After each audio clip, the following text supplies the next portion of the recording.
রেখেছেন। এ সময় তার সুযোগ আমরা পেয়েছি। তাই কৃতজ্ঞ চিত্তে ঈশ্বরকে ধন্যবাদ দিই ঈশ্বরের সেই সন্তানকে যার মধ্য দিয়ে আজকে আমি উপাসনা পরিচালনা করার সুন্দর সুযোগ পেয়েছি। ধন্যবাদ দিই আপনাদের সবাইকে যারা বিভিন্ন স্থান থেকে, বিভিন্ন দেশ থেকে, বিভিন্ন অবস্থা পরিস্থিতির মধ্যে থেকেও প্রভুর গৌরব করার জন্য এভরিডে প্রেয়ার গ্রুপের সঙ্গে যুক্ত হয়ে প্রভুর চরণতলে বসেছেন। তাদেরকে কৃতজ্ঞতা জানাই। এ সময় আমি উপাসনা শুরুর পূর্বে জানিয়ে দিতে চাই আজকের উপাসনায় আমাদের কার কি দায়িত্ব রয়েছে, যেন আমরা সেই দায়িত্বগুলো সুন্দরভাবে সুষ্ঠুভাবে পালন করে ঈশ্বরকে গৌরব দিতে পারি। আজ 20শে নভেম্বর বৃহস্পতিবার 2025 খ্রিস্টাব্দ। উপাসনাটি পরিচালনায় আছি আমি প্রমীলা বিশ্বাস। আমাদের শুভেচ্ছা স্বাগতম জানাবেন মিসেস পারুল দাস। প্রারম্ভিক প্রার্থনায় নিয়ে যাবেন মিসেস বিনীতা সাংমা। প্রশংসা আরাধনা করবেন মিসেস রোজমেরি সাহা। পবিত্র বাক্যের পরিচর্যা করবেন রেভারেন্ড আনন্দবালা। আপডেট দেবেন রেভারেন্ড মানিক গাইন। সমবেত প্রার্থনায় নিয়ে যাবেন মিসেস ওমেগা মেন্ডেল পাঠক। প্রভুর প্রার্থনা ও আশীর্বচন প্রদান করবেন রেভারেন্ড আনন্দবালা এবং সবশেষে সহভাগিতাংশ পরিচালনা করবেন মিসেস লায়লা শার্লিন শোলে। এ সময় আমরা মূল উপাসনায় প্রবেশ করি। আমি অনুরোধ করি আমাদের মাঝে উপস্থিত রয়েছেন মিসেস রিক্তা সমদ্দার। তিনি আমাদের প্রত্যেককে এভরিডে প্রেয়ার গ্রুপের পক্ষ থেকে শুভেচ্ছা ও স্বাগত জানাবেন। মিসেস রিক্তা সমদ্দার।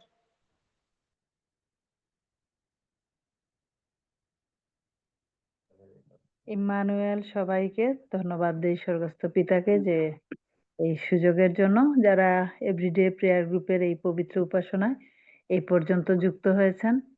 যারা একটু পর যুক্ত হবেন তাদেরকে এই পরিবারের পক্ষ থেকে স্বাগতম জানাই এবং আমরা বিশেষ করে জানি যে আমাদের এই অনলাইন জুম উপাসনা দীর্ঘ 5টি বৎসর ধরে চলছে। এখন 6 বৎসরে আমরা পদার্পণ করেছি এবং ঈশ্বর আমাদেরকে এত সুন্দরভাবে ব্যবহার করছে যে বিশেষ করে আমরা যারা একদম সাধারণ তাদেরকে ঈশ্বর এখানে নিজের তালন্ত ব্যবহার করার সেই সুযোগ দিয়েছেন এবং তার মধ্য দিয়ে আমরা একটু একটু করে সামনের দিকে প্রভুর রাজ্যের জন্য এগিয়ে যাচ্ছি এবং বিশেষ করে ধন্যবাদ জানাই ঈশ্বরকে এজন্যই যে আমরা শুধু আম নিজে আত্মিক দিক দিয়ে যে বলবান হচ্ছি তা না।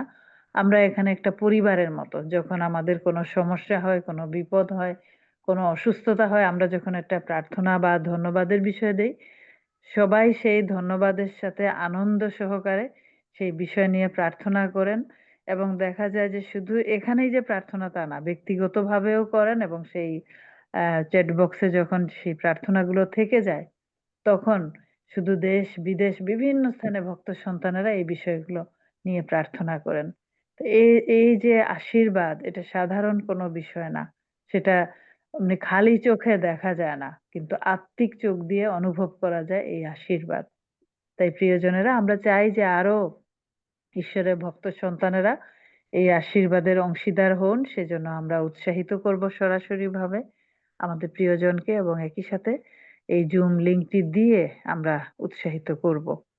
বিশেষ করে ধন্যবাদ দেই যারা যুক্ত হয়েছেন। ধন্যবাদ বা প্রার্থনার বিষয় থাকলে একটু আগে ভাগে দিয়ে দিবেন যেন যিনি কালেকশন করেন তার জন্য সুবিধা হয় এবং যদি নতুন কেউ থেকে থাকেন বা অনেকদিন পর যুক্ত হয়েছেন তাহলে দয়া করে শেষ পর্যন্ত থাকবেন যেন আমরা সেখান থেকে গঠনমূলক কোনো পরামর্শ পেতে পারি যা এই উপাসনার জন্য উপকারী হবে এবং বিশ্বাস করি যে আজকে ঈশ্বর ব্যবহার করছেন তার পবিত্র বাক্যের জন্য শ্রদ্ধেয় রেভারেন্ড আনন্দবালা দাদাকে।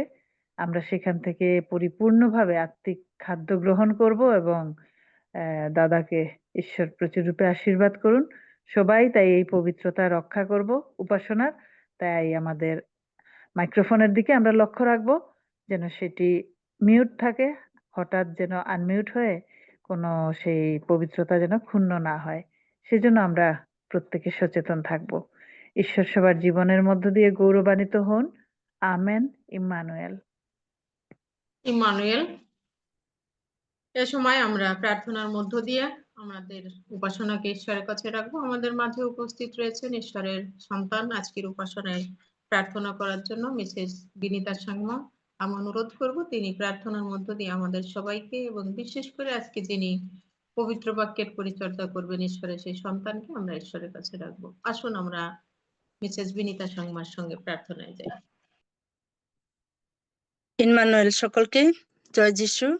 ধন্যবাদ দেই দিদি, আপনি আমাকে সুযোগ দিয়েছেন। প্রথমে পিতা ঈশ্বরকে ধন্যবাদ দিতে চাই। তিনি আমাকে আজকে প্রার্থনার জন্য মনোনীত করেছেন। আমি প্রভুকে ধন্যবাদ দেই আমাদের প্রত্যেকের জীবনের জন্য। পবিত্র বাক্য থেকে একটি অংশ আমি পাঠ করতে চাই, তারপর প্রার্থনায় যাব। হে সদাপ্রভু, আমাদিগকে নয় কিন্তু তোমারই নাম গৌরবান্বিত করো, তোমার দয়ার অনুরোধে, তোমার সত্যের অনুরোধে। আমেন। আসুন প্রার্থনায় যাই, মস্তক অবনত করি। পবিত্র পবিত্র বাহিনীগণের সদাপ্রভু, ধন্য তোমার নাম, ধন্য তোমার মহিমা, সমস্ত গৌরব প্রশংসা আরাধনা তোমার প্রভু। তাই প্রভু আমরা আজকে এই এভরিডে প্রেয়ারের মধ্য দিয়ে তোমার সান্নিধ্যে আমরা একত্রিত হয়েছি। আমরা যে যেখান থেকে আছি প্রভু, আমি বিশ্বাস করি তুমি আমাদের এই জুমে যতজন উপস্থিত আছে প্রত্যেককে তুমি মনোনীত করেছো। আমরা সারাটি দিন আমরা তোমার আশীর্বাদ নিয়ে আমরা কাটিয়েছি, কোথাও রাত, কোথাও সকাল, কোথাও সন্ধ্যা, কোথাও দুপুর। আশ্চর্য তোমার পৃথিবীর সৃষ্টি পিতা। প্রভু, তোমার আশীর্বাদের তুলনা হয় না। আমরা প্রত্যেকেই তোমার কাছে আমরা সমর্পিত। আমাদের প্রত্যেকের জীবনের জন্য আমরা তোমার কাছে গৌরবান্বিত। প্রভু, তুমি দয়া করো, আশীর্বাদ করে চলেছো এই এভরিডে প্রেয়ারকে। এই এভরিডে প্রেয়ারের যিনি পরিচালক, তাকে তুমি আশীর্বাদ করো। এইভাবে তিনি যেন সুন্দরভাবে তার এই পরিচালনা তিনি করে যেতে পারেন। আমরা যেন আমাদের কিছুটা সময় তোমাকে দিতে পারি এভরিডে প্রেয়ারের মধ্য দিয়ে। আমাদের গান, আমাদের বাইবেল পাঠ, আমাদের প্রার্থনা, আমাদের ধন্যবাদের বিষয়, প্রার্থনার বিষয় তোমার কাছে আমরা তুলে ধরতে পারি। প্রভু, যারা এই সময় উপস্থিত হয় নাই তাদেরকেও তুমি পরবর্তীতে আসতে তুমি সুযোগ দান করো। যারা অনলাইনে থাকবে তাদেরকেও তুমি আশীর্বাদ দান করো। ধন্যবাদ দিই পিতা, তুমি আজকে যারা গান, বাইবেল পাঠ, প্রার্থনা এবং বিভিন্ন বিষয়ে আজকে তোমার সামনে তুলে ধরবেন, প্রত্যেককে তুমি মনোনীত করেছো, আশীর্বাদ করেছো। প্রভু, তুমি দয়া করো। পরবর্তী সময় যারা এইভাবে তোমার এই এভরিডে প্রেয়ারে উপস্থিত থেকে বিভিন্ন কার্যক্রম পরিচালনা করবে তাদেরকেও তুমি আশীর্বাদ করো। বিশেষভাবে তোমার কাছে প্রার্থনা রাখি পিতা, এই এই উপাসনার প্রথম থেকে শেষ পর্যন্ত তুমি সঙ্গে থাকো। প্রতিটি ডিভাইসকে তুমি স্থির রাখো, যেন শয়তান কোনোভাবেই কোনো ডিভাইসকে যেন স্পর্শ করতে না পারে এবং কোনো বিঘ্ন ঘটাতে না পারে। প্রভু, তোমার কাছে রাখি আজকে যিনি আমাদের জন্য তোমার বাক্য আমাদের কাছে প্রচার করবেন, তাকে তুমি মনোনীত করেছো, তোমার আশীর্বাদের সন্তান। তিনি যে বাক্য আমাদের কাছে রাখবেন, তোমার জীবন্ত বাক্য, সেই বাক্য যেন আমরা আমাদের হৃদয়ে ধারণ করে আমাদের জীবনে চলার পথে আমরা যেন প্রয়োগ করতে পারি। প্রভু, তুমি যে আমাদের প্রত্যেকের পরিবারগুলোকে তুমি আশীর্বাদে রেখেছো। আমি বিশ্বাস করি প্রভু, তুমি প্রত্যেকের পরিবারের প্রত্যেকের বিভিন্ন বিষয়, সমস্যা, অসুস্থতা, অভাব অনটন, যা কিছু যার প্রয়োজন তুমি দিয়ে প্রত্যেককে আশীর্বাদে পরিচালনা করে চলেছ। যারা এই সময় বিভিন্নভাবে দুঃখার্ত, শোকার্ত, বিপদগ্রস্ত, তাদের জন্য তোমার কাছে প্রার্থনা রাখি পিতা। প্রভু, এই সময় তোমার কাছে প্রার্থনা রাখি আমাদের সারা বিশ্বে নানান অরাজকতা। প্রভু, তুমি জানো দেশের পরিস্থিতি। প্রভু, বিশেষভাবে বাংলাদেশকে তুমি আশীর্বাদ করো। বাংলাদেশের পরিস্থিতি তুমি জানো, তাই প্রভু বাংলাদেশের প্রতিটি সন্তানকে তুমি সুরক্ষিত রাখো। নানান সমস্যা, বিপদের হাত থেকে তুমি একমাত্র তুমি অস্ত্র হয়ে তুমি তাদের সঙ্গে থাকো এবং তাদেরকে রক্ষা করো। প্রভু, আমরা যারা বিদেশে রয়েছি তুমি আমাদেরকেও সুরক্ষিত রেখেছো। প্রত্যেক পরিবারকে তুমি সুরক্ষিত রাখো। প্রত্যেক সন্তানকে তুমি তোমার আশীর্বাদ দিয়ে তুমি সুস্বাস্থ্য দিয়ে তুমি সুরক্ষিত রাখো। আমাদের সমস্ত ভার তোমার কাছে রাখি। আবারও এই জুমের এই উপাসনার প্রতিটি সন্তানকে, প্রতিটি ডিভাইসকে তুমি আশীর্বাদ করো। আমাদের সমস্ত অযোগ্যতা, পাপ তুমি দয়া করে ক্ষমা করো। এই প্রার্থনা ত্রাণকর্তা, মুক্তিদাতা তোমারই প্রিয় পুত্র প্রভু যীশু খ্রিস্টের নামে চাই, আমেন। আমেন। আমি বিশ্বাস করি ঈশ্বর আমাদের প্রার্থনা শুনেছেন। তিনি আমাদের মাঝে উপস্থিত আছেন, আমাদেরকে পরিচালনা দান করছেন। এ সময় আমি অনুরোধ করব আমাদের যাদের ধন্যবাদ এবং প্রার্থনার বিষয় রয়েছে আমরা লিখিত আকারে চ্যাট বক্সে দেই যেন আমরা সকলে সে বিষয়গুলো নিয়ে প্রার্থনা করতে পারি। এই সময় আমরা চলে যাব প্রশংসা আরাধনায়। আর আজকের উপাসনায় প্রশংসা আরাধনা করার জন্য ঈশ্বরের সন্তান উপস্থিত রয়েছেন মিসেস রোজমেরি সাহা। আমি অনুরোধ করি তিনি যেন আমাদের সবাইকে প্রশংসা আরাধনায় নিয়ে যান। জয় যিশু ম্যানুয়েল। ধন্যবাদ জানাই প্রভুকে এই সুন্দর উপাসনায়, পবিত্র উপাসনায় আরাধনা করবার জন্য আজকে তিনি আমাকে মনোনীত করেছেন। জয় যিশু। আমি হৃদয়, আত্মা, মন, প্রাণ খুলে দিয়ে পবিত্র আত্মার পরিচালনায় দুইটি গান, ছোট ছোট দুটি গান উৎসর্গ করব। প্রথম গানটি লিখেছেন আমার দাদা বার্থলোমিও সাহা, আর দ্বিতীয় গানটি নতুন প্রজন্মের।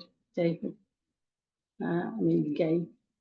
হে প্রভু, হে প্রভু, হে প্রভু, ডাকি তোমায় এসো তরায়, আহ্বানের আর্তনাদে করো কর্ণপাত।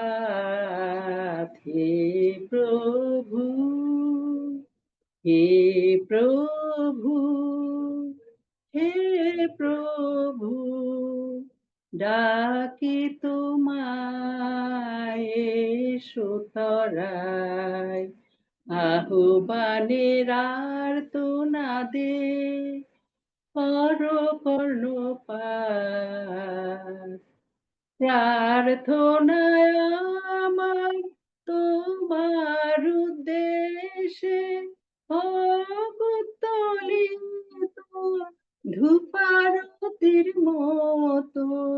প্রার্থনায় আমি তোমার উদ্দেশ্যে হোক উত্তোলিত ধূপারতির মতো। সায়ংকালে অঞ্জলিতে করো দৃষ্টিপাত। হে প্রভু, হে প্রভু, হে প্রভু, ডাকি তোমায় এসো তরায়। হে প্রভু, আমার হৃদয় খুলে দি এসো তুমি প্রভু, আমার জীবন সঁপে দি গ্রহণ করো প্রভু। আমার হৃদয় খুলে দি এসো তুমি প্রভু, আমার জীবন সঁপে দি গ্রহণ করো প্রভু। তোমার রক্তে আমাকে মুক্ত করো,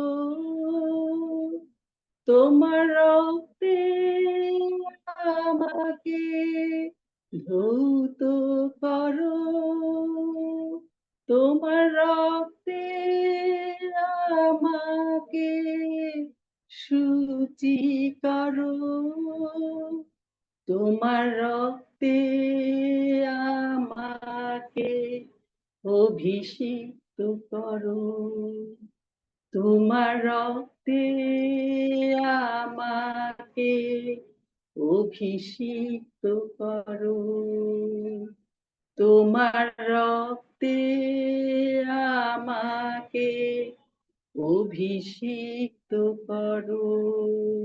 হালেলুয়া, হালেলুয়া, জয় যিশু। তোমার রক্তে আমাদের প্রত্যেককে অভিষিক্ত করো এবং আমাদের হৃদয় আমরা খুলে দিয়ে তোমার প্রশংসা করেছি প্রভু। বিশ্বাস করি আমাদের এই নৈবেদ্য তুমি গ্রহণ করেছো, তোমাকে ধন্যবাদ জানাই। এবং প্রভু আমাদের প্রত্যেককে আশীর্বাদ করো যেন তোমার বাক্য আমরা হৃদয়ের মধ্যে সঞ্চয় করে রাখি এবং তোমার বিরুদ্ধে যেন পাপ না করি। উপযুক্ত সময়ে সেই বাক্য দ্বারা আমরা যেন শক্তির সঙ্গে দাঁড়িয়ে থাকতে পারি। এই আশীর্বাদ দান করে। এই প্রার্থনা আমার ত্রাণকর্তা মুক্তিদাতা প্রভু যীশু খ্রিস্টের নামে ও পিতা তোমার চরণতলে উৎসর্গ করি, দয়া করে তুমি শ্রবণ এবং গ্রাহ্য করো। আমেন। ইম্মানুয়েল। আমেন। জয় যিশু। আমি বিশ্বাস করি সুন্দর প্রশংসা আরাধনার মধ্য দিয়ে আমাদের হৃদয় ঈশ্বরের বাক্যের জন্য প্রস্তুত হয়েছে। আমরা সকলেই পরিতৃপ্ত হয়েছি, ঈশ্বর গৌরবান্বিত হয়েছেন। এ সময় আমরা পবিত্র বাক্যের কাছে চলে যাব। আর আজকের উপাসনায় পবিত্র বাক্য থেকে কথা বলার জন্য ঈশ্বরের মনোনীত সন্তান আমাদের মাঝে উপস্থিত রয়েছেন। আমি অনুরোধ করি এ সময় ঈশ্বরের সন্তান রেভারেন্ড আনন্দবালা তিনি এ সময় পবিত্র বাক্যের পরিচর্যা করবেন। অনুরোধ করি পবিত্র বাক্যের পরিচর্যা করার পূর্বে ছোট্ট করে আপনি আপনার পরিচয় দিবেন এবং তারপরে তিনি পবিত্র বাক্যের পরিচর্যা করবেন। রেভারেন্ড আনন্দবালা।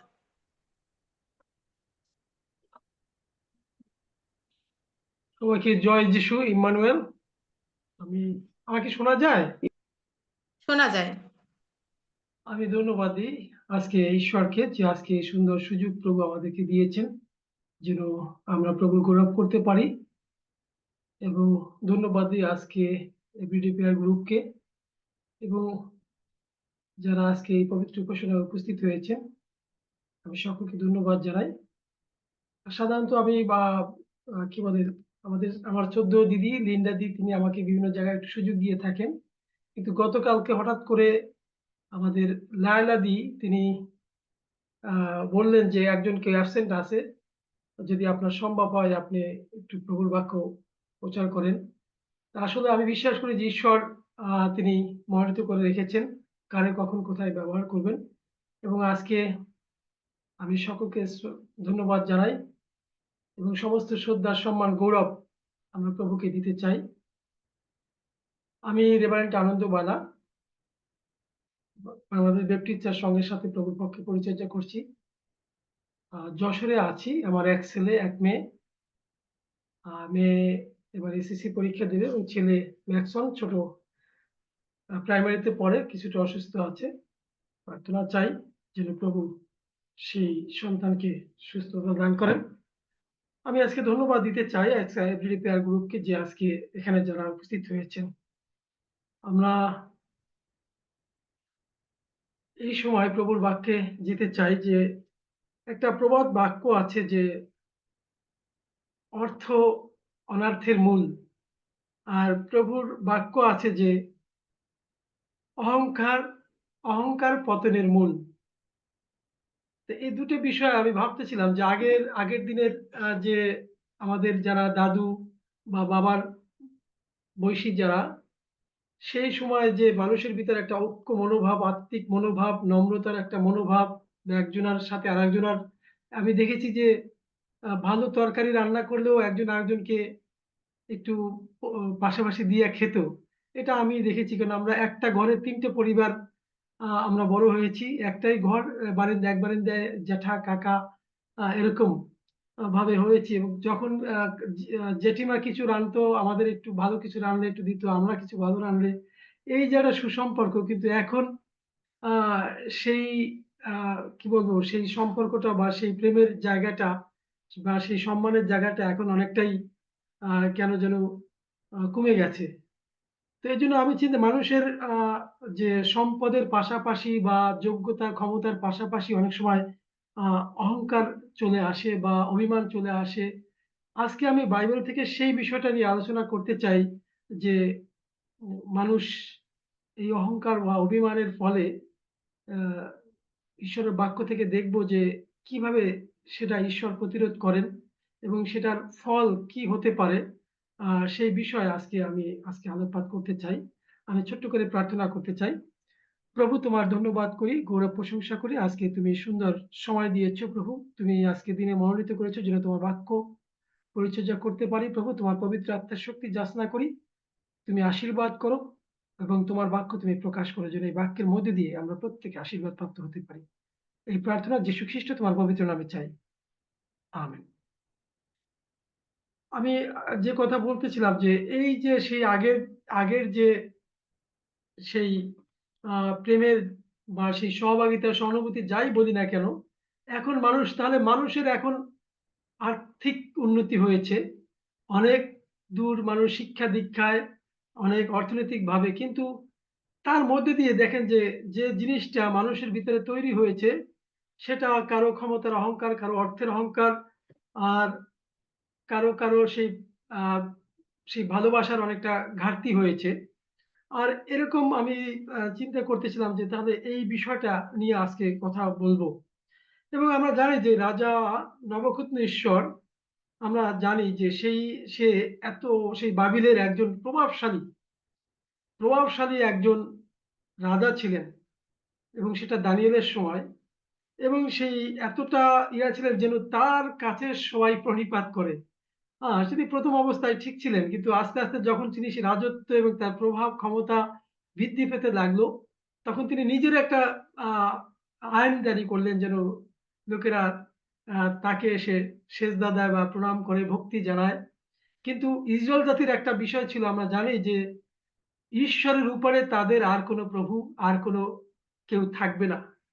তোমার মন, প্রাণ, শক্তি দিয়ে সমস্ত কিছু দিয়ে ঈশ্বরকে প্রেম করবে, ভালোবাসবে, সম্মান করবে। সেটা একটা তাদের নিয়মের মধ্যে ছিল, এবং এটা ঈশ্বরের আদেশ। এখনো আমাদের জন্য একই বিষয় রয়েছে। তো এই বিষয়, এবং আমরা জানি তার অহংকারের ফলে যেটা হয়েছিল, ঈশ্বর তাকে সেই শেষে এই অহংকারের জন্য শেষে তাকে পশুতে পরিণত করেছিলেন। সেই রাজা থেকে নামিয়ে তাকে একেবারে মাটির সঙ্গে মিশিয়ে দিয়েছিলেন। এবং আমরা যদি দেখি হিতোপদেশ তার ২ অধ্যায় ১১ পদে রয়েছে, অহংকার আসিলে অপমানও আইসে, কিন্তু নম্রতার সঙ্গে জ্ঞান আসে। জ্ঞান আসে। খ্রিস্টতে প্রিয়জন, এই যে বিষয়গুলো আমি কেন বললাম যে যখন এটা আমাদের ভিতরে তৈরি হতে থাকে, মনে রাখেন এই এই অহংকারের মধ্যে দিয়ে আমাদের জীবনে ভালো কিছু, সম্মানীয় কিছু, মূল্যবান কিছু আমাদের জীবন থেকে হারিয়ে যায়। আমি যে বিষয় নিয়ে আমি অহংকার করছি বা গর্ব করছি, প্রভুর বাক্য সেটা বলে যে এটা আসলে আমার জীবনে অপমান আমার সম্মুখে চলে আসবে। যেকোনো সময় যেকোনো কারো কাছ থেকে আমি অপমানিত হতে পারি। কেননা অহংকার মানুষকে দূরে ঠেলে দেয়। অহংকার মানুষকে ঈশ্বরের কাছ থেকে আলাদা করে দেয়। অহংকার একজন ভালো মানুষকেও, মানে কি বলবো, লজ্জায় ফেলে দেয়।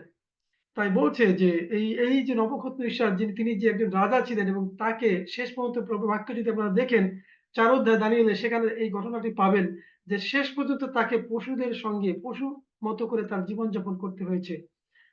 এবং আমরা যদি দেখি রাজা অসিরিয় যদি ২য় রাজা বলে দেখেন ১৫ অধ্যায় ১৪ ১ থেকে ৪ পদ, অথবা ২৬ থেকে ২৬ অধ্যায় ১৬ থেকে কয়েকটি পদ, ২৩ পদ পর্যন্ত। আর সেখানে সেই বিষয়ে আমরা দেখি যে এই অসীয় রাজা তিনি যখন শক্তিশালী ও সফল হয়েছে উঠলেন ঈশ্বরের আশীর্বাদে, তিনি ভালো ছিলেন। ১ম এ ঈশ্বরের সেই সমাদর, ঈশ্বরের গৌরব, ঈশ্বরের নিয়ম কানুন আজ্ঞার মধ্যে দিয়ে যখন তিনি সফলতা অর্জন করছেন, আর তারপরেই তার ভিতরে আস্তে, আস্তে তিনি সেই সফলতার মধ্যে দিয়ে তিনি নিজেকে, ঈশ্বরকে বাদ দিয়ে নিজেকে প্রকাশ করতে লাগলেন। এবং যখন তিনি সেই নিজের মধ্যে সেই অহংকার নিয়ে আসতে লাগলেন, আর তখনই সেই ধ্বংসের দিকে ঝুঁকে পড়লেন। খ্রিস্টতে প্রিয়জন, এজন্য বলছি যে আমাদের মানব জীবনে অহংকার করার মতো, গর্ব করার মতো কিছু নেই। আপনার আমার যা কিছু আছে এটা ঈশ্বরের দেওয়া।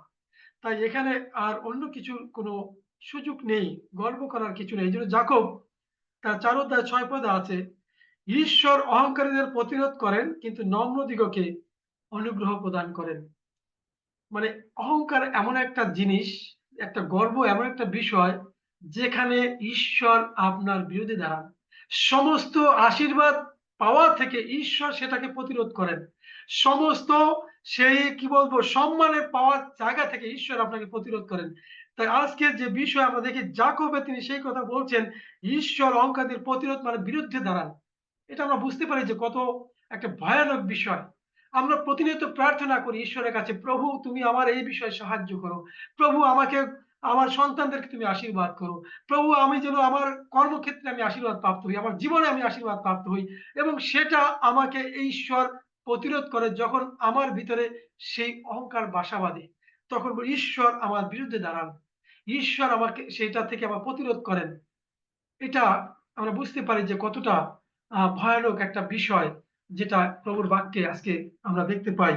তাই আমরা অনেক কিছু নিয়ে আমাদের মনে হয়তো অহংকার থাকতে পারে বা রয়েছে, যেটি আমাদের আশীর্বাদ থেকে বঞ্চিত করছে। ঈশ্বর প্রতিরোধ করছে আশীর্বাদ না পাওয়ার জন্য। কেননা আমার ভিতরে যে অহংকার রয়েছে, যে গর্ব রয়েছে, এজন্য বলছে ঈশ্বর সেটাকে প্রতিরোধ করেন। প্রতিরোধ মানে তিনি বিরুদ্ধে দাঁড়ান। তো অনেক কিছু আমরা প্রার্থনা করি, কিন্তু আমাদের হৃদয়, এই জন্য প্রভু সেই বাক্যে বলছে যে তিনি আমাদের হৃদয় অনুসন্ধান করে থাকেন। খ্রিস্টদের প্রিয়জন, সেই জায়গাতে যদি আমার ঈশ্বর ভিন্ন কোনো কিছু থাকে, কোনো গর্বের জায়গা থাকে, কোনো ক্ষমতার জায়গা থাকে, তাহলে সেখানে প্রভুর আশীর্বাদের দরজা বন্ধ হয়ে যায়। কেননা তিনি সেটাকে প্রতিরোধ করে থাকেন। এবং যারা নম্রতায় প্রভুর কাছে, আমি দেখেছি যারা ভক্তিভাবে প্রভুকে ডাকে, যারা ভক্তিভাবে প্রভুকে স্মরণ করে, যারা নিজেকে উজাড় করে দেয়, প্রভুর কাছে সম্পূর্ণভাবে সমর্পিত হয়, তারা প্রভুর অনুগ্রহ প্রাপ্ত হয়। এবং এটা আমরা দেখেছি ভিতর, তুমি হ্যাঁ, যারা প্রভুর হস্তের নিচে নত হও, তিনি উপযুক্ত সময় তোমাকে উন্নত করবেন। তুমি যদি গর্ব করো, তাহলে প্রভু তোমার বাধা হয়ে দাঁড়াবেন। এবং সেটা আমরা দেখতে পাই যে সেই হ্যাঁ, অসিরিয় যখন সে শক্তিশালী হয়ে উঠছেন, তিনি যখন গর্ব করা শুরু করলেন, আর সেই সফলতা, তার সমস্ত কিছু, যার যে শক্তি, পরাক্রম, সফলতা, আস্তে আস্তে সেটা থেকে তিনি ধ্বংসের দিকে চলে যেতে লাগলেন। এটা আমাদের, এই যে আমাদের জীবনের একটা বড় একটা, মানে কি বলবো, অস্ত্র। আমরা বলি যে অস্ত্র, যে অস্ত্র দ্বারা আমরা ক্ষতবিক্ষত, এটা আসলে আমাদের সেই ধ্বংসের অস্ত্র। এটা হচ্ছে অহংকার। এবং রাজা হিস্কিয়, তিনি, আমরা দেখি যে হিস্কিয় রাজা, তিনি ঈশ্বরের কি বলবো, উপকার পাওয়া সত্ত্বেও ঈশ্বরের প্রতিদান দিতে ব্যর্থ হন, কারণ তার হৃদয় গর্বিত হয়ে উঠেছিল। আমরা যদি দ্বিতীয় রাজাবলী দেখি 18 অধ্যায়, আহ সেখানে সেই কথা রয়েছে যে তিনি সেই ঈশ্বরের অনেক আশীর্বাদ পেয়েছেন। হিস্কিয় রাজার কথা আমরা জানি। এবং সেই উপকার পাওয়ার পরে তিনি তার ভিতরে যখন সেই আহ গর্ব আসতে শুরু করলেন, হৃদয়ে যখন তিনি গর্বিত হলেন যে তিনি অনেকদিন রাজত্ব করছেন, আর আস্তে আস্তে সেই তার গর্বিতর কারণে তার ভিতরে সেই পরাজয় নেমে এসেছিল।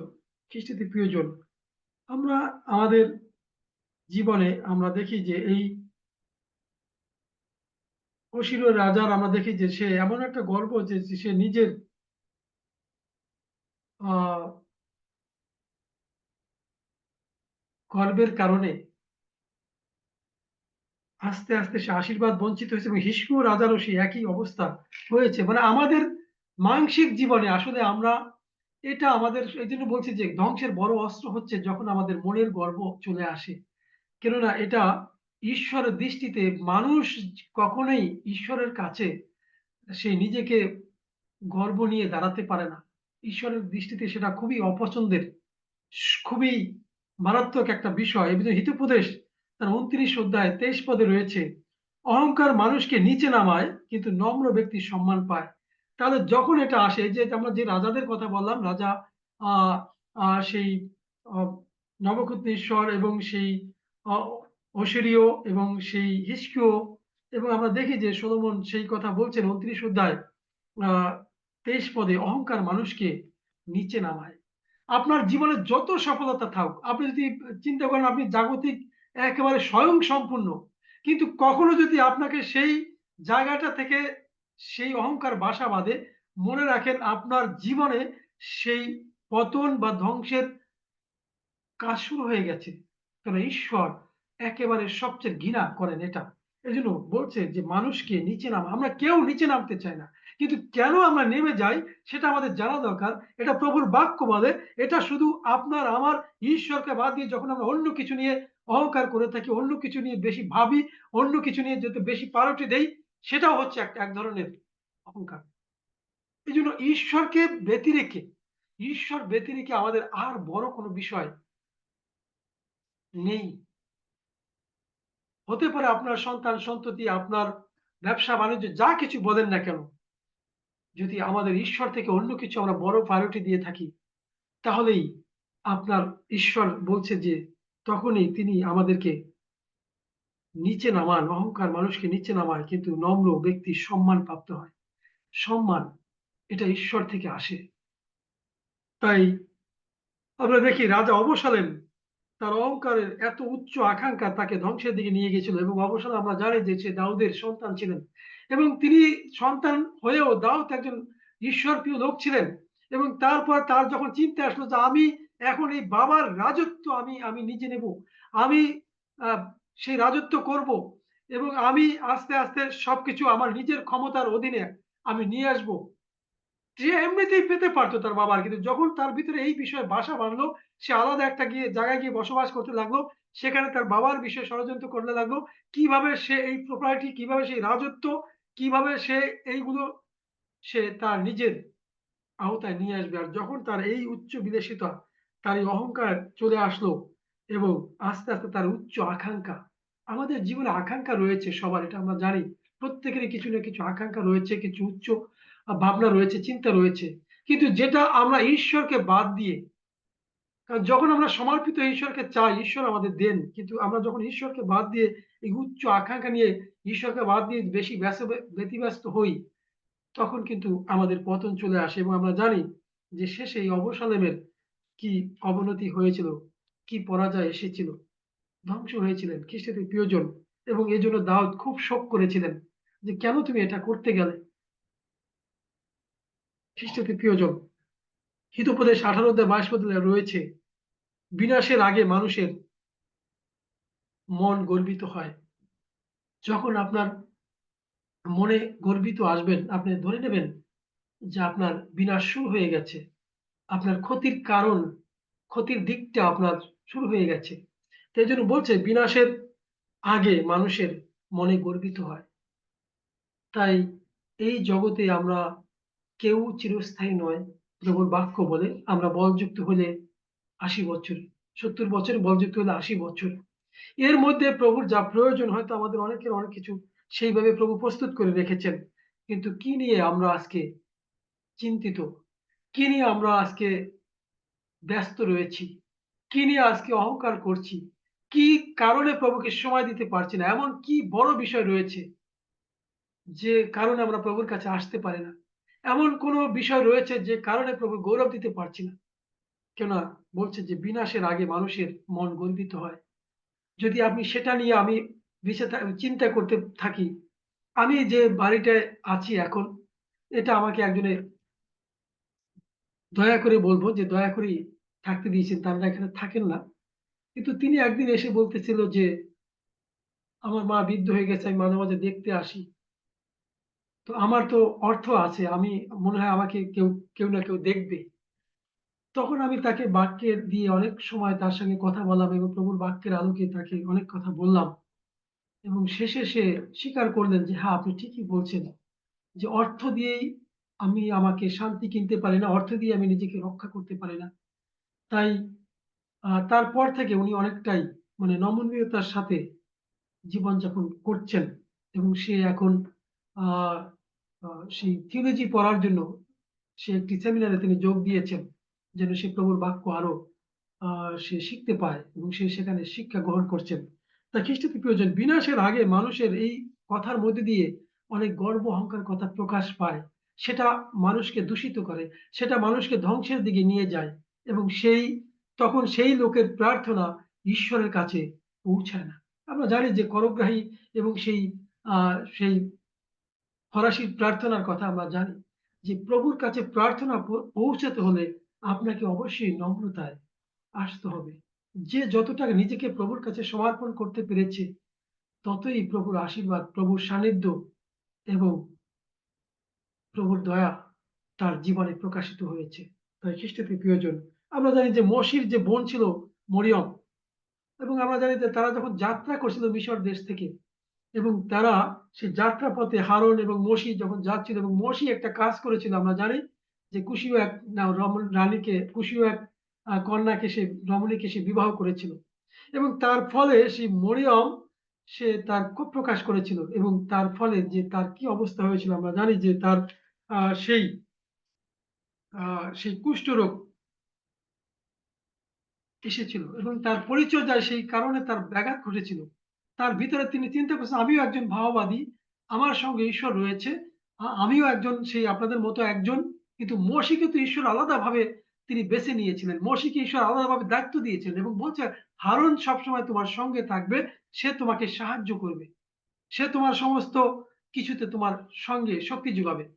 খ্রিস্ট তীর্থ সেখানে সেই পরিচর্যার মধ্যে দিয়ে সেই মরিয়ম যখন কথা বললেন, মসির বোন, আমরা জানি সেটা ঈশ্বরের কাছে গ্রহণযোগ্য হয়নি এবং ঈশ্বর সেটাতে অসন্তুষ্ট হয়েছে, কারণ তিনি সবসময় মসির সঙ্গে তিনি ছিলেন। মসিকে তিনি সবকিছুতে নির্দেশনা দিচ্ছিলেন এবং যখন সেটা তিনি করলেন এবং আমরা জানি তিনি তার পরিচর্যায় সমস্যাগ্রস্ত হয়েছিলেন এবং তার কুষ্ঠ রোগে তিনি আক্রান্ত হয়েছিলেন এবং শেষে মসি এটা দেখে তিনি নিজে আবার প্রভুর কাছে প্রার্থনা করেছিলেন, ক্ষমা চেয়েছিলেন এবং তখন তার সেই কুষ্ঠরোগী সুস্থ হয়েছিল। খ্রিস্টের প্রিয়জন, তাই এই জন্য বলছি যে আমাদের এই একটা বিষয় প্রভুর আশীর্বাদ থেকে আমাদেরকে অনেক অনেক বিঘ্নতা সৃষ্টি করে, বাধা সৃষ্টি করে। এই জন্য বলছে প্রভু তাদের বাধা হয়ে দাঁড়ান। আশীর্বাদ তো দূরের কথা, প্রভু তাদের প্রতিরোধ করেন যখন সেটা থাকে। তাই সেই কথা বলছে। এই জন্য হিতোপদেশ তা 16-18 পদে লেখা আছে, বিনাশের পূর্বে অহংকার, পতনের পূর্বে মনের গর্ব। যে পথ এখানে আমরা দেখতে পাই যে এটা আমাদের জীবনে চলে আসে এবং এটা এখন অ্যাভেলেবল মানুষের মধ্যে, যে কেউ কাউকে সেই সম্মানের চোখে, আগে যেমন আমরা দেখেছি যে একজন প্রাচীনকে যখন আমরা দেখে পেয়েছি বা একজন শিক্ষককে আমরা পায়ে হাত দিয়ে তাকে প্রণাম করেছি। হয়তো এখানে আরো অনেকে রয়েছেন আমাদের বয়োজ্যেষ্ঠ, যে এখানে আমাদের রোজমেরি মাসিমা, তারা আরো ভালো জানবেন যে যখন কোনো সেই সন্তানের মতো কেউ এসেছে পাশে, তখন পায়ে হাত দিয়ে প্রণাম না করলে মনে হচ্ছে যে আমি তাকে অসম্মান করে ফেললাম বা আমি তাকে সম্মানের করতে পারলাম না। তাই এই জন্য এই যে বিষয়গুলো, এটাই আমাদের যে এই যে দেখি যে এটা বিনাশের পূর্বে অহংকার এবং পতনের পূর্বে মনের যে গর্ব, এটা চলে আসে। যিশো তার ২ অধ্যায় ১২ পদে লেখা আছে, যাহা কিছু গর্বিত, উচ্চ এবং যাহা কিছু উচ্চকিত, সেই সমস্তের প্রতিকূলে বাহিনীগণের সদাপ্রভু একদিন আসিতেছে, সে সকল নত হইবে। তাই এই জন্য সকল আমরা যা কিছু করি না কেন, এই জন্য যিশু তার ২ অধ্যায় ১২ পদে রয়েছে, যা কিছু গর্বিত, উচ্চ এবং যাহা কিছু উচ্চকিত, সেই সমস্ত প্রতিকূল বাহিনীগণের সদাপ্রভুর একদিন আসিতেছে, সবকিছু সেই উচ্চ যা কিছু বলেন প্রভুর কাছে এসে নতজানিত হইবে। কেননা প্রভু সমস্ত কিছু সৃষ্টি করেছেন। আমরা এমন কিছু সৃষ্টি করি নাই যে সেটা নিয়ে আমরা গর্ব করতে পারি। এমন কোন যোগ্যতা অর্জন করে, যদি আমরা জ্ঞানবান হয়ে থাকি, সে জ্ঞানও প্রভু আমাদেরকে দিয়েছেন। যদি আপনার স্পেশাল কোনো এক্টিভিটিস থাকে, মনে রাখেন সেটাও সেই তালন্ত ঈশ্বর আমাকে দিয়েছেন। তাই এই বলছে যে যা কিছু গর্বিত, উচ্চকিত এবং যা কিছু উচ্চকিত, সমস্ত কিছু প্রতিকূল বাহিনীগণ সদাপ্রভু সমস্ত কিছু তার কাছে নতজানিত হইবে। তাই আমাদের জীবন আমরা একটু আলোচনা করতে চাই যে সেখানে একটু অনুসন্ধান করতে চাই, একটু প্রশ্ন রাখতে চাই, আমি কিভাবে চলছি? আমি কি কারো উপর প্রভুত্ব করছি? বা আমি কি সেই গর্ব নিয়ে প্রভুকে ডাকছি? অনেক অনেক প্রভুর সন্তানদেরকে আমি শুনেছি যে আমি প্রার্থনা করেছি আর প্রভু সেটা শুনেছেন। আমি প্রার্থনা করেছি, আমার প্রার্থনায় প্রভু এই কাজ করেছেন। প্রভু উপস্থিতি না থাকলে, প্রভুর বাক্য বলে, যিনি আমাকে শক্তি দেন তাহাতে আমি সকলেই করিতে পারি। এখানে আপনি যা কিছু করেন, যে কোনো মিরাক্কেল হোক না কেন, যেন তার মধ্যে দিয়ে প্রভুর গৌরব, প্রভুর পরাক্রম শক্তি আপনি প্রকাশ করতে পারেন। আমি কিছু নয়। ও বলছে, প্রভু তোমার অনুগ্রহ আমার জন্য যথেষ্ট। এর জন্য প্রভুর অনুগ্রহ, ফিলিপিও পুস্তক ৪ অধ্যায় ১৩ পদে সেই কথা বলছে যে প্রভু যিনি আমাকে শক্তি দেন তাতে আমি সবকিছু করতে পারি। খ্রিস্টের প্রিয়জন, তাহলে এখানে আমাদের গর্ব করার, আমি হতে পারে আপনার প্রার্থনায় প্রভু কাউকে সুস্থ করেছেন। মনে রাখেন সেখানে প্রভুর হাত রয়েছে, সেখানে প্রভুর পরাক্রম হস্ত রয়েছে এবং তার ফলে এই কাজ হয়েছে, যেন প্রভু সেখানে গৌরবান্বিত হতে পারেন। সেটা আমাদের কাজ। তাই এই মনের গর্ব, এটা বিনাশ, এটা যেন আমাদের কারো জীবনে বাসা না বাঁধে। এইজন্য আমরা অনেক সময় প্রভুর আশীর্বাদ থেকে বঞ্চিত, এবং যিশুও বলছে যে এটা সবকিছু উচ্চকিত, সবকিছু, সমস্ত কিছু বাহিনীগণের সদাপ্রভুর কাছে নত হইবে। যা কিছু দেখছেন,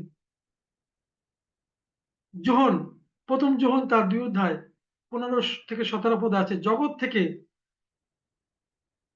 যা কিছু আছে, মাংসের অভিলাষ, চক্ষুর অভিলাষ, জীবিকার দর্প, এ সকল পিতা হইতে নয়, কিন্তু জগৎ হইতে হইয়াছে। আপনি আমি চোখ দ্বারা, মাংস দ্বারা, হ্যাঁ, এই জন্য বলছে জীবিকার দর্প, হ্যাঁ, দর্প যা কিছু বলেন, এই অহংকার তো এগুলো থেকেই আসে। আমাদের চোখ দ্বারা আমরা অনেক কিছু ভালো সুন্দর জিনিস দেখি এবং সেটা দিয়ে হয়তো কারো একটা পাশের বাড়িতে দেখতেছি, আমি সেটা নিয়ে প্রতিহিংসা করতেছি, গর্ব করতেছি, বা ওই আহ জরাজীর্ণ ঘর দেখে আমার একটা সুন্দর ঘর রয়েছে, এরকম চিন্তা ভাবনা যা কিছু, এই যে অভিলাষ, চোখের অভিলাষ, অন্য পোশাক আশাক খুব সুন্দর, আমি একজন সেই জরাজীর্ণ পোশাক পরে আছি, এই যে বিষয়গুলো এবং এই যে জীবিকার দর্প এবং সকল কিছু অভিলাষ মাংসের, বলছে এটা কখনো ঈশ্বর থেকে আসে না। এই গর্ব কখনো ঈশ্বর চান না, এটা দেখতে চান না। এটা যোহন লিখিত সুসমাচার, সেই যোহন, প্রথম যোহন তার 2 অধ্যায় 15 থেকে 17 পদ যদি দেখেন, সেখানে আছে এটা সবকিছুই জগৎ থেকে, এবং জগৎ আমাদের এইগুলো থেকে, এইগুলোকে আমাদেরকে কি বলবো, জাগতিকতায় ঈশ্বর থেকে বিচ্ছিন্ন রাখে। এই যে মাংসের অভিলাষ, চক্ষুর অভিলাষ, এই যে জীবিকার দর্ব, খ্রিস্টাতে প্রিয়জন, এটা ঈশ্বরের নয়, এটা মানুষ, এবং এটাতে আমরা এখন ডুবে রয়েছি। এইজন্য আমরা একজন আরেকজনকে সম্মান করতে পারি না। এইজন্য একটু ভালো আ তরকারি রান্না অন্যকে দিতে পারি না। কেননা এখন আমাদের ভিতরে সেই মানসিক অভিলাষ, চক্ষের, সেগুলো রয়েছে, সেই ভক্তিটা নেই। এটা জগৎ থেকে এসেছে, এটা ঈশ্বর থেকে নয়। সেই কথা বলছে। এবং হিতোপদেশ যদি আমরা ৮ অধ্যায় ১৩ পদ দেখি, যে সেখানে আছে সদাপ্রভুর ভয়, দুষ্টতার প্রতি ঘৃণা, অহংকার, দাম্ভিকতা ও কুপথ এবং কুটিল মুখও আমি ঘৃণা করি। কত সাবধান তিনি, এরকম অনেক জায়গায় তিনি এই কথাগুলো তিনি বলছেন যে এটা কতটা ঘৃণার। সদাপ্রভুর ভয়, দুষ্টতার প্রতি ঘৃণা। এই যারা ঈশ্বরকে ভয় করে তারা সবসময় দুষ্টতাকে ঘৃণা করবে, এবং বলছে অহংকার, দাম্ভিকতা, কুপথ, এমনকি কুটিল মুখ আমি ঘৃণা করি। খ্রিস্টতে প্রিয়জন, তাই এই এই যে বিষয়গুলো আমরা দেখি যে ঈশ্বর এটা ঘৃণা করেন, শুধু অপছন্দের, একবারে ঘৃণা করেন। হ্যাঁ? দাম্ভিকতা, কুপথ, কুটিল মুখ, ঈশ্বর এই মুখ নিয়ে আমরা প্রভুর প্রশংসা করতে পারি না। এই চিন্তা নিয়ে আমরা প্রভুর আরাধনা করতে পারি না। এই ধরনের মন নিয়ে আমরা প্রভুর গৌরব প্রকাশ করতে পারি না। সেটা প্রভু ঘৃণা করে থাকেন। এই জন্য প্রথম তিমথিও তার ৬ অধ্যায় ১৭ পদে লেখা আছে, যাহারা এই যুগের ধনবান তাহাদেরকে এই আজ্ঞা দাও। পৌল তিনি তিমথিওকে বলছেন, যাহারা এই যুগের ধনবান তাহাদেরকে এই আজ্ঞা দাও, যেন তাহারা গর্বিত মনা না হয়। এটা আজ্ঞা দিচ্ছেন সাধু পৌল, তিনি তিমথিকে বলছেন যে তুমি গিয়ে মণ্ডলীতে এই কথা আজ্ঞার মতো, মানে আদেশ আমরা বুঝতে পারি, আজ্ঞা দাও, কি দাও, যেন তাহারা গর্বিত মনা না হয়, ধনের অস্থিরতায় উপরে নয়, কিন্তু যিনি ধনবানের ন্যায় সকলেই আমাদের ভোগার্থে যোগাইয়া দেন, সেই ঈশ্বরের উপরে প্রত্যাশা রাখে। আমেন। এটা আমাদের বুঝতে হবে যে তিমথির সাথে পৌলের প্রচারে তিনি এটা, যে কখন সেই সময় মণ্ডলীর মধ্যে এই ধরনের গর্ব প্রকাশ পাচ্ছিল, এই ধরনের অহংকার নিয়ে মানুষ ঈশ্বরকে ডাকছে। কেউ বলছে যে প্রভু, কেউ বলছে আমি দান দশমাংশ দিয়ে যাচ্ছি, কেউ বলছে আমি নিয়মিত প্রার্থনা করে যাচ্ছি, কেউ বলছে আমি উপবাস করে যাচ্ছি।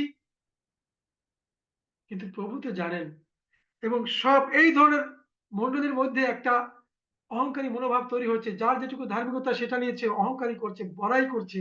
কিন্তু পৌল তিনি তিমথিকে বলছে, তোমরা এই যুগের যারা ধনবান তাদেরকে এই আজ্ঞা দাও, যেন তাহারা গর্বিত মনে না হয় এবং ধনের অস্থিরতার উপরে নয়, কিন্তু যিনি ধনবানের ন্যায় সকলেই আমাদের ভোগার্থে যোগাইয়া দেন, সেই ঈশ্বরের উপরে প্রত্যাশা রাখে। খ্রিস্টতে প্রয়োজন আমাদের প্রত্যাশা হোক ঈশ্বরের উপরে। আমাদের গর্ব করার কিছু নেই, আমাদের অহংকার করার কিছু নেই। তাই আমাদের যা কিছু আপনার আবার এখন হয়তো বা অনেক কিছু চাহিদা রয়েছে প্রভুর কাছে, সেই প্রত্যাশার জায়গায় কিন্তু প্রভুর বাক্য বলে আমাদের ভোগার্থে যোগাইয়া দেবেন তিনি, সেই ঈশ্বরের উপরে প্রত্যাশা রাখো, এবং সেটা নম্রতার মধ্যে দিয়ে, সেটা প্রভুর কাছে ভক্তি হৃদয়ের মধ্যে দিয়ে, যেন আমরা সেটা করতে পারি। খ্রিস্টাতি প্রিয়জন, ঈশ্বর এটা চান। ঈশ্বর আপনার আমার সেই হৃদয় তিনি দেখতে চান। দাউদ তিনি বলছেন তিনি ভগ্ন চূর্ণ হৃদয়ের প্রার্থনা তিনি শুনে থাকেন। তিনি চুরমারদের ভক্তের সেই ভক্তি তিনি দেখে থাকেন। তিনি তাদের প্রার্থনা তিনি শোনেন। খ্রিস্টাতি প্রিয়জন, তা আজকে আমরা এখানে যারা রয়েছি, আমরা এখানে সেই বিষয় আমরা যেন প্রভুর কাছে আমরা প্রত্যাশা করতে পারি, যিনি আমাদের ভোগান্তের সমস্ত কিছু দিয়ে থাকেন। আমাদের হৃদয় যেন কখনো গর্বিত না হয়। তাহলে সেই অন্যান্য রাজা, যে রাজাদের কথা বলছি, আর অনেক ঘটনা রয়েছে যারা পরাজিত হয়েছে, যারা ঈশ্বরের আশীর্বাদ থেকে বঞ্চিত হয়েছে, যারা অনেক সফলতা পেয়েও সমস্ত কিছু হারিয়েছে।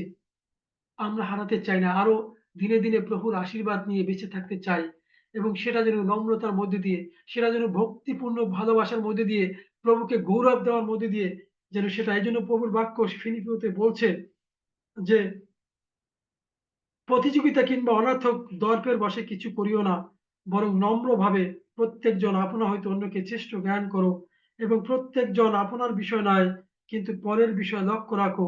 খ্রিস্ট যিশুতে যে ভাব ছিল তাহা তোমাদেরকে হোক। আমেন।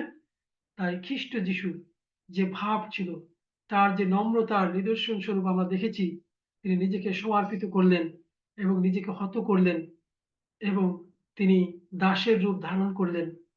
কোনো গর্ব তার ভিতরে ছিল না এবং তারপরে সেই যিশু নাম গৌরবান্বিত হলো। সমস্ত জানু তার কাছে আজকে প্রণিপাত করে। এই জন্য বলছে তিনি নম্র দিগকে উন্নত করেন এবং যারা গর্বিত ঈশ্বর তাদের প্রতিরোধ করেন। আজকে আমরা এখানে যারা উপস্থিত হয়েছি, প্রভু আমাদেরকে আশীর্বাদ করুন। আমরা যেন নম্রতায় প্রভুর গৌরব করতে পারি। কোনো অহংকার যদি থেকে থাকে, আসুন আমরা প্রভুর কাছে। কেননা প্রভুর বাক্য সেই কথা বলেছি সমুয়েলে, যে গর্ব নিয়ে যদি কেউ উৎসর্গ বলিদান করে, আমি তা গ্রহণ করি না। খ্রিস্টাতি প্রিয়জন, যত নম্রতা নিয়ে প্রভুর কাছে আসতে পারি, যিশুতে যে ভাব ছিল যেন সেই ভাব আমাদের মধ্যে বিদিত থাকে, প্রকাশ পায়। ঈশ্বর আমাদেরকে আশীর্বাদ করুন, আমাদের সহবর্তী থাকুন এবং নম্রতার মধ্যে দিয়ে আমাদেরকে পরিচালনা দান করুন। ঈশ্বর আমাদের মঙ্গল করুন। সবাইকে অনেক অনেক ধন্যবাদ। আমেন। আমেন। ধন্যবাদ দেই ঈশ্বরের সন্তানের জন্য ঈশ্বরকে। তিনি তার সন্তানের মধ্য দিয়ে সুন্দর বাক্য আমাদেরকে দিয়েছেন, সুন্দর শিক্ষা আমরা লাভ করেছি। আসুন, গর্ব বা অহংকার নয়, কিন্তু খ্রিস্ট যিশুতে যে ভাব ছিল সেই ভাব, সেই নম্রতা আমাদের মধ্যে রাখি এবং আমাদের মধ্য দিয়ে আমরা খ্রিস্টকে গৌরবান্বিত করি, আর যার মধ্য দিয়ে খ্রিস্ট গৌরবান্বিত হবেন। অনেক আশীর্বাদের বাক্য ছিল, আমরা বিশ্বাস করি আমরা প্রত্যেকেই পরিতৃপ্ত হয়েছি। হয়তো আমরা সবটুকু নিতে পারবো না, কিন্তু যেন আমরা কিছু নিয়ে যেতে পারি, যেন আমাদের বিশ্বাসী জীবনে আমরা ব্যবহার করতে পারি এবং আমাদের মধ্য দিয়ে ঈশ্বর যেন গৌরবান্বিত হন। অনুরোধ করি এ সময় রেভারেন্ড আনন্দমালা দাদা, অনুরোধ করি আপনি অনুগ্রহ করে উপাসনার শেষ পর্যন্ত আমাদের সঙ্গে থাকুন, যেন সহভাগিতা অংশে আপনার সঙ্গে আমরা এক সহভাগিতায় মিলিত হতে পারি। অনেক অনেক ধন্যবাদ। এ সময় আমরা চলে যাব রেভারেন্ড মানিক গাইনের কাছে। অনুরোধ করি তিনি যেন আমাদেরকে আগামী দিনের উপাসনা সূচি জানিয়ে দেন। রেভারেন্ড মানিক গাইন। সবাইকে প্রভুকে ধন্যবাদ দিই। প্রভুর অনুগ্রহের মধ্যে দিয়ে আমরা আছি এবং সুন্দর জীবন্ত বাক্য আমরা শ্রবণ করেছি। প্রভু ধন্যবাদ দিই। আমি ধন্যবাদ দিই বিগত 5 দিন আমাদের মেলা শালীন শোলে তিনি এই উপাসনা তিনি পরিচালনা করেছেন, মডারেটরের দায়িত্ব পালন করেছেন।